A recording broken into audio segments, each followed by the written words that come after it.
Sa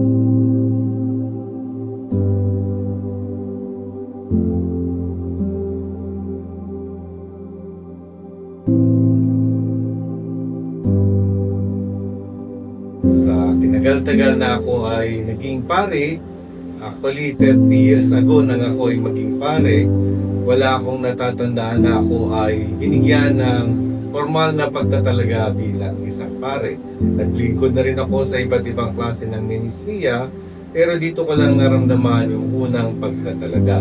At pastol na mangunguna sa loob ng 5 taong pagkakatalaga sa akin. At ito ay para sa akin isang malaking karangalan. Madalas kong sabihin nun, pagpastor ka, kaaboy ka ng iyong tupa.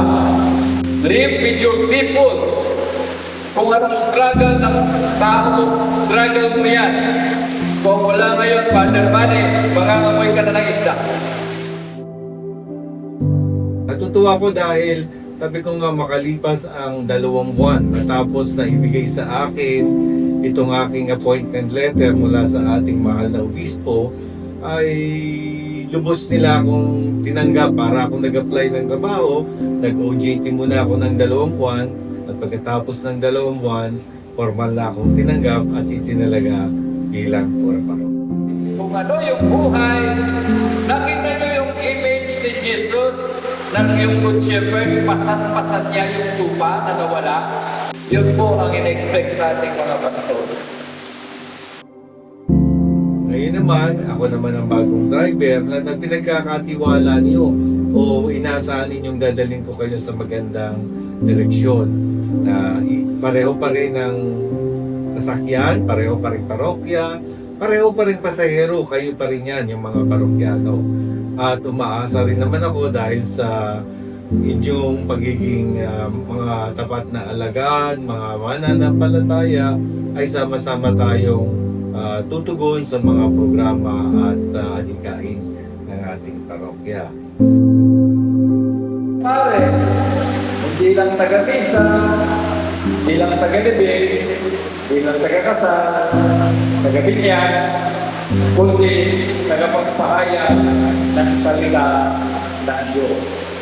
Ang buhay Kristiyano dapat natututong bibuwagin ang pader na naghihiwalay sa Diyos at sa tao.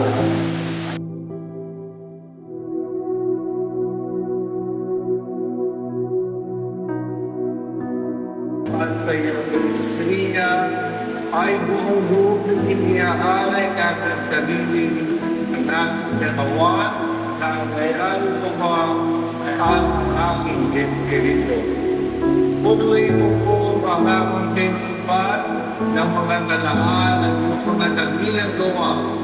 Paliwanagin mo po ang aking pagmagawa sa pamamagitan ng liwanag ng iyong banal na espiritu. At gawa ang lahat ng naisin ng ating tubo at mga malaki ay malukod sa mga bagay na nais mong magawa natin. Gawin mo po kung nasakapan ng iyong pagpintas para sa kanal ng iyong pinagkakatiwala sa ating kanina. Alipagdalog mo po ng husay at napalatuwag at magkapumadala ang iyong mga banal na sakramento at sa pamamagitan ng buhay at pagtuturo ay may palalahan mo ang iyong sunay na buhay at salita.